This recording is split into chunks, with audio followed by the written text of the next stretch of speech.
On 2.4 and 2.6, so it says know how to do all the problems and examples from the notes and WebAssign. You have to do the average rate of change given a word problem, describing the transformations, and writing an equation given the transformations, and even, odd, or neither, graphically and algebraically. So looking at number 1, we want to describe the transformation. So we're going to do one transformation at a time.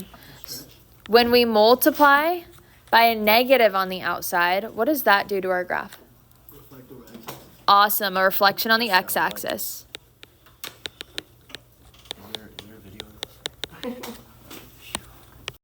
What about when we multiply by 2 on the outside? Vertical or horizontal?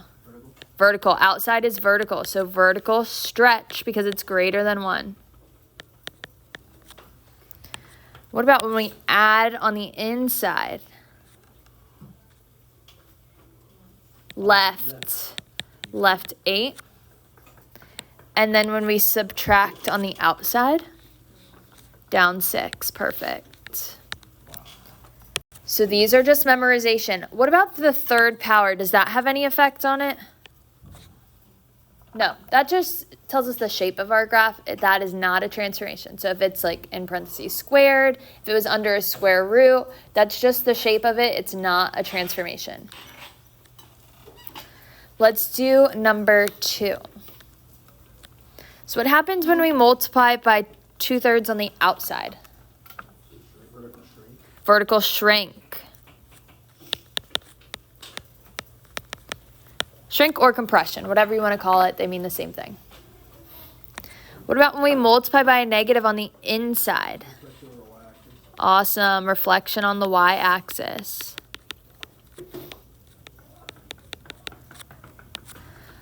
What about when we multiply by a number on the inside? Horizontal stretch. Horizontal, remember, inside it's the opposite of what you think. So because it's greater than 1, what is this? Shrink. It's the opposite of what we think when it's on the inside. It's horizontal shrink. What about when we subtract on the inside? To the right 1. And then when we add on the outside, up 5. So whether it's like absolute values or parentheses squared or parentheses to the third power or square root, anything happening inside of that is considered inside. It'd be horizontal when it's inside. Anything happening outside of them is considered outside. So it doesn't matter if it's absolute value, parentheses squared, square root. The transformations all just are the same. That's just the shape of the graph, which we don't even have to describe the shape of the graph. All right, so looking at number 3, it says the parent function of x to the third power, so that's what we're going to start with, is reflected over the y-axis. When we have a reflection on the y-axis, what do we do?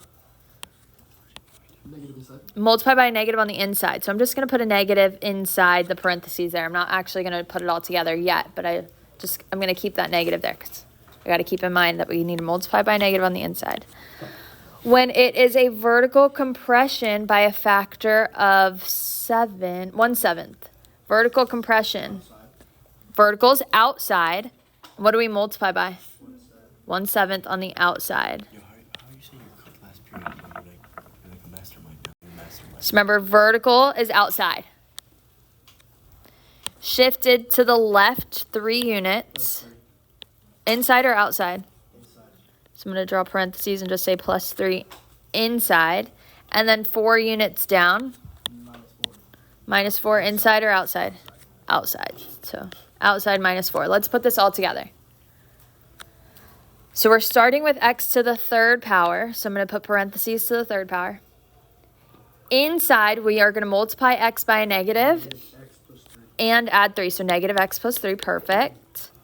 Outside minus on this side, -4 on that side. Yo, come on, now you're trying to. We're going to subtract 4 to show that we're going 4 units down, and we multiply by 1/7 to show that it's vertically compressed by 1/7. So this would be our answer.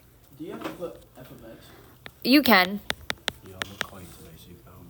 Huh? I'm gonna call you today. So if you want to name it and put f of x, you can put y equals if you want, but you don't have to. I'm just looking for the rest of it. Let's do number 4 too. So here our parent function is the square root. If it's reflected over the x-axis, what do we do? Negative on the outside. So I'm just going to put a negative on the outside there. Just keep in mind. So I'm going to put everything together at the end. Horizontally stretched by a factor of 7. Awesome. It's the reciprocal when it's on the inside. Because it's horizontally stretched, we know that it has to be a fraction. So we're going to put it inside, and it's going to be 1/7 on the inside. When it's on the inside, it's the reciprocal. So if it's horizontal, yeah. If it's on the outside, if it was vertically stretched, you would just multiply 7 on the outside. But if it's on the inside, we take the reciprocal of it. How would we show if it's shifted 2 units to the left? +2. Plus 2 on the inside. And then if it's shifted 8 units up? +8. Plus 8 on the outside. So let's put this all together. So I put parentheses for all of these, but it's actually a square root. So square root's going to be like inside the square root's going to be inside, outside the square root would be outside. So we said happening inside, we're going to multiply by 1/7. So 1/7 times x. What else happens on the inside? +2. We added 2 because we shifted it up, or shifted it to the left too. And then what happens on the outside? +8. Plus 8. And then on the other outside, negative.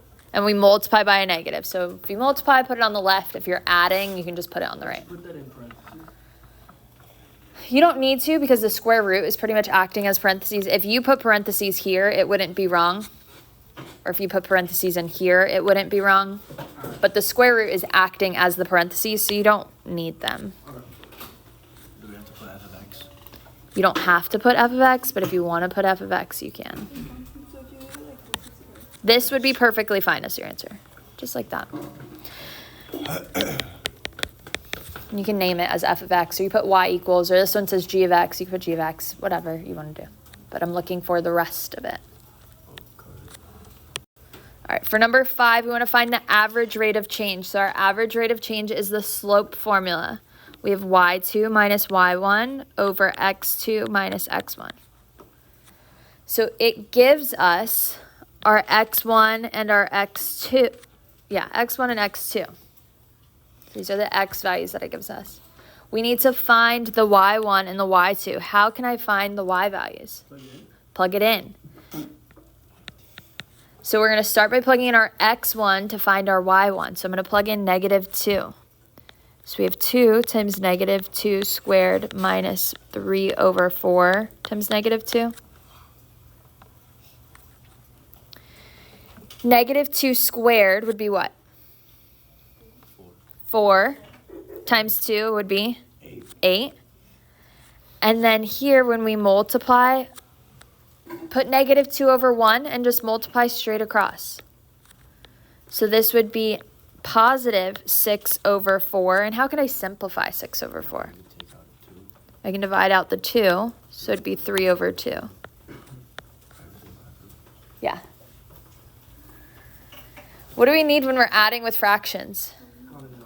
Common denominator. So I can change 8 to be 16 over 2, because we just multiply the top and the bottom by 2. 16 plus 3? 19 over 2. So our y1 is going to be 19 over 2. We're going to do the same thing to find our y2, but what are we going to plug in to find y2?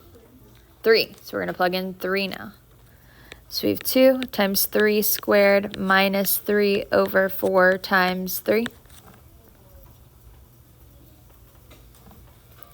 3 squared is 9. 2 times 9, 18. Minus, let's make this 3 over 1. So when we multiply straight across, we get -9 over 4. We need a common denominator to subtract with our fractions. So I'm going to make this 18 over 1 and multiply the top and the bottom by 4. 18 times 4 would be 72. Yeah. And 72 minus 9. 63. So 63 over 4.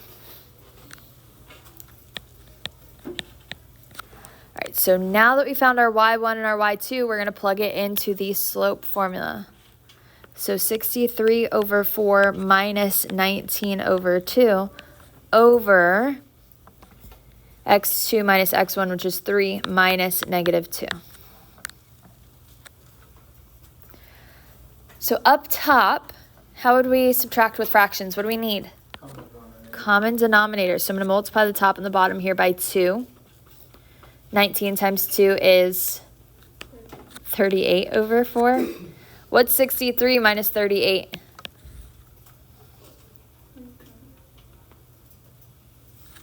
Awesome, 25. Yeah, 25 over 4. Over, what's 3 minus negative 2? 5. Perfect, this turns into plus, so that would be 5. Now, what happens when we have a fraction in a fraction? Awesome. Keep the top, change to multiplication, and we're going to flip the denominator. So when I change to multiplication, the denominator is just the whole number 5. What happens when I flip it? It'd be 1/5, 1 over 5. Because whole number 5, just like 5 over 1, so when we flip it, it's 1 over 5. We can multiply straight across. If you want to simplify before you multiply, you can. I'm going to multiply first. We get 25 over 20. And how could I simplify this? By 5. We can divide the top and the bottom by 5. So what do we get? 5 over 4. 5 over 4. Awesome. So that would be our rate of change. So it's a lot of work when you have fractions, but just take it one step at a time. You guys know how to add with fractions. You know what to do when you're dividing a fraction by a fraction. So just do it one step at a time.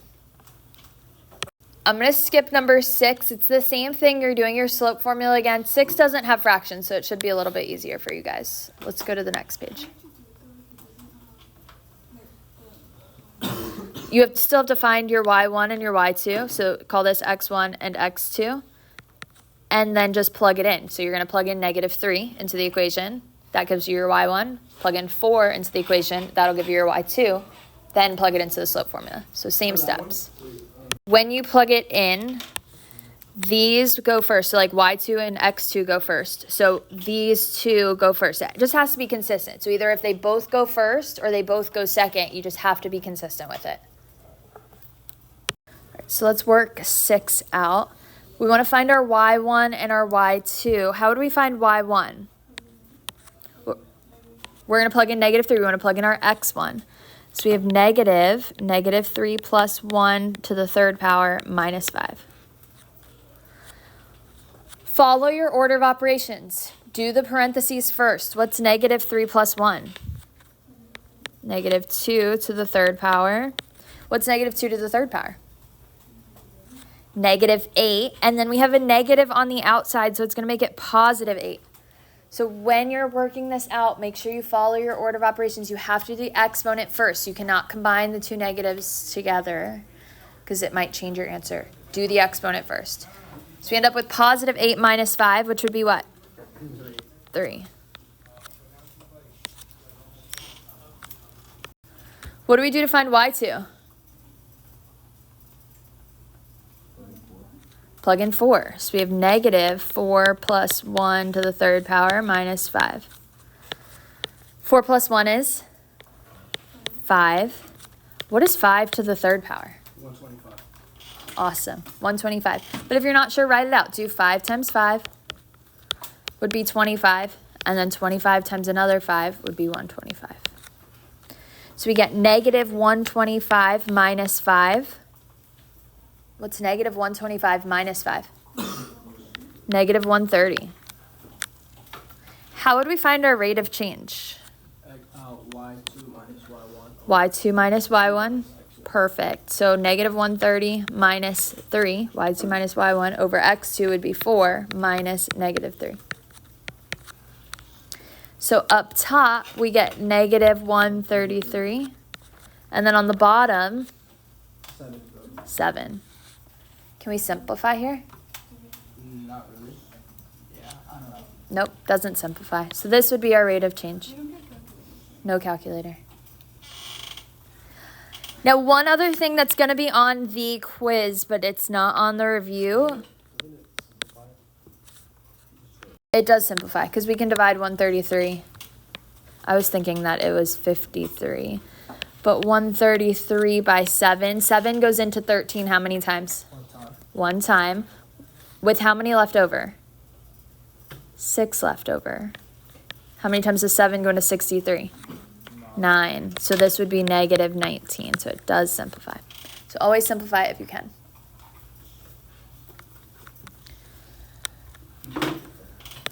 All right, so last thing. It's not on the review, but you will have this on the quiz, is net change. What is the formula that we use for net change? Y2 minus Y1. Just the top of your rate of change formula.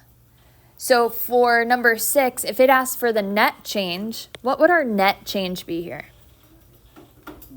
Negative 133. Negative 133. Just the top. So just the Y2 minus Y1. So you're doing the same steps. You still have to find your Y2 and your Y1, but you don't divide it. So this would be our net change.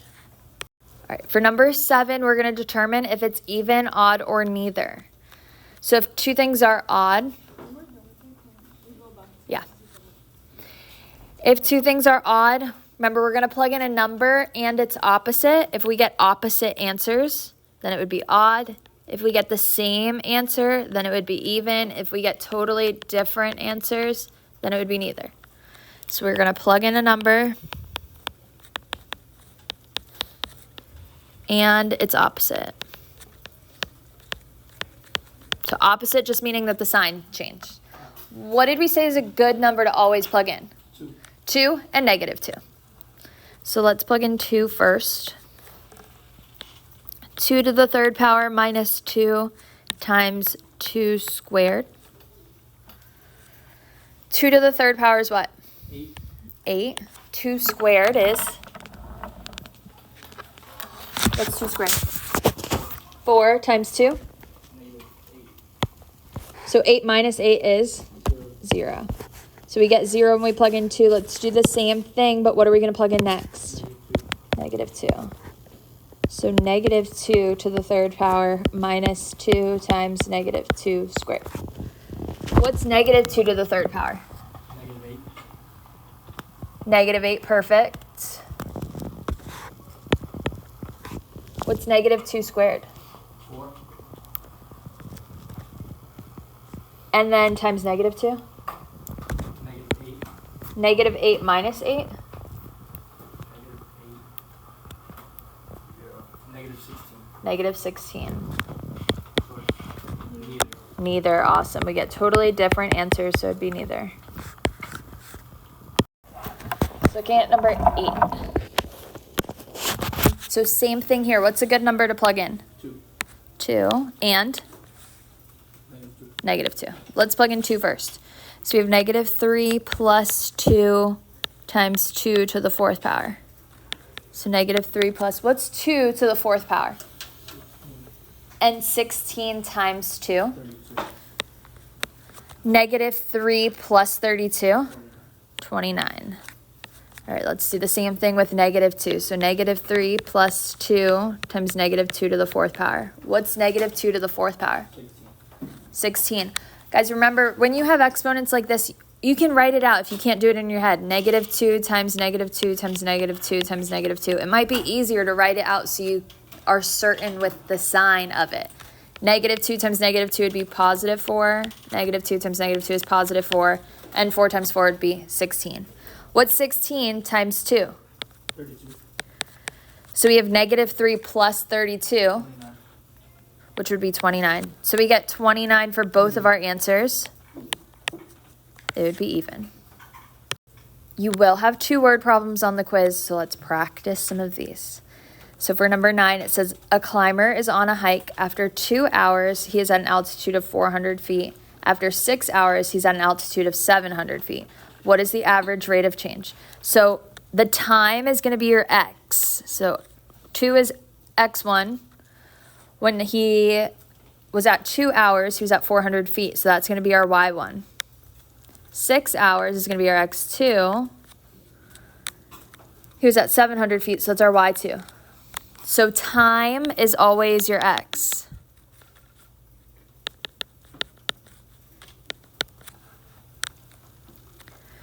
So same thing that we were doing with our rate of change. What formula do we use for our rate of change? y2 minus y1 over x2 minus x1. Awesome, the slope formula, y2 minus y1 over x2 minus x1. So y2 was 700 minus 400 over x2 is 6 minus x1 was 2. What's 700 minus 400? 300. 300. What's 6 minus 2? 4. What's 300 divided by 4? 75. Awesome, 75.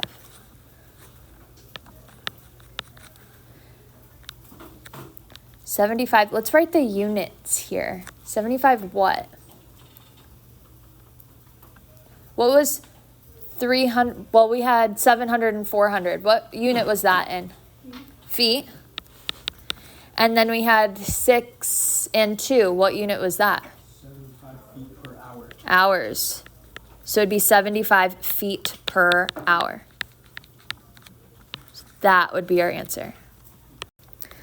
All right, let's do number 10.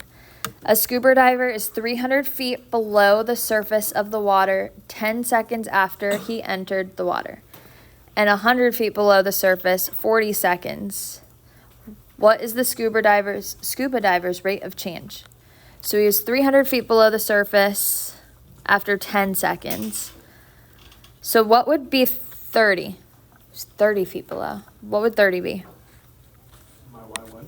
Awesome, y1, because x has to be the time. So x1 is 10. It's 10 is in seconds. Then what's 100? y2. And then 40 would be x2, because x is always time. So y2 minus y1 would be 100 minus 30 over x2 minus x1, so 40 minus 10. What's 100 minus 30? 70. And 40 minus 10? Can I simplify 70 over 30? Yeah, divide by 10. So what do we get?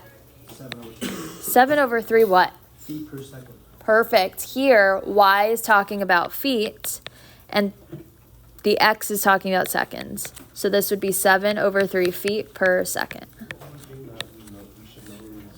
So like here in 1986, he was 45 pounds. So these are going to go together. So these are your ones.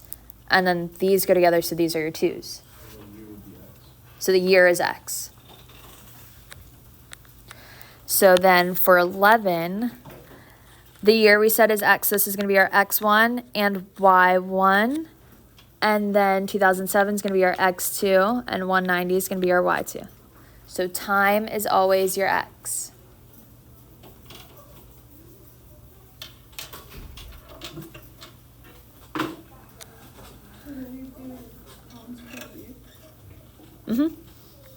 So let's do y2 minus y1. So 190 minus 145 over x2 minus x1. So 2007 minus 1986. 190 minus 145 is what? 45. And then 2007 minus 1986 would be what? 21. Awesome, 21. How can I simplify 45 over 21? Divide by 3. Divide by 3. 3 goes into 45 how many times? 15. 15. And 3 goes into 21 how many times? 7. Pounds. Pounds per what? Year. Awesome. Pounds per year. Yep. The top was talking about pounds. The bottom was talking about what year he was in. So pounds per year. Is there gonna be questions that ask us how to do the method of just y2 minus y1? Yeah, I'm going to talk about that.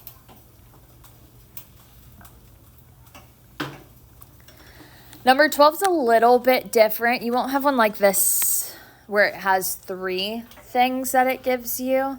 It'll just be 2. But here it says Michael started a savings account with $300. If he started the savings account, what do you think our X1 would be?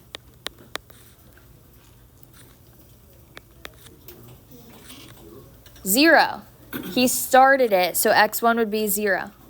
After 1 week, then your X would be 1. So at the very start, the beginning, your X is going to be 0. Y1 would be 300. And then we can say X2 is 4 and Y2 is 350. Now it gives us another one. You're not going to have one with like 3 sets, so I'm not going to work this one out all the way. But I do wanted to show you that if he starts the savings account, your X1 is 0. So at the very start, your X is going to be 0.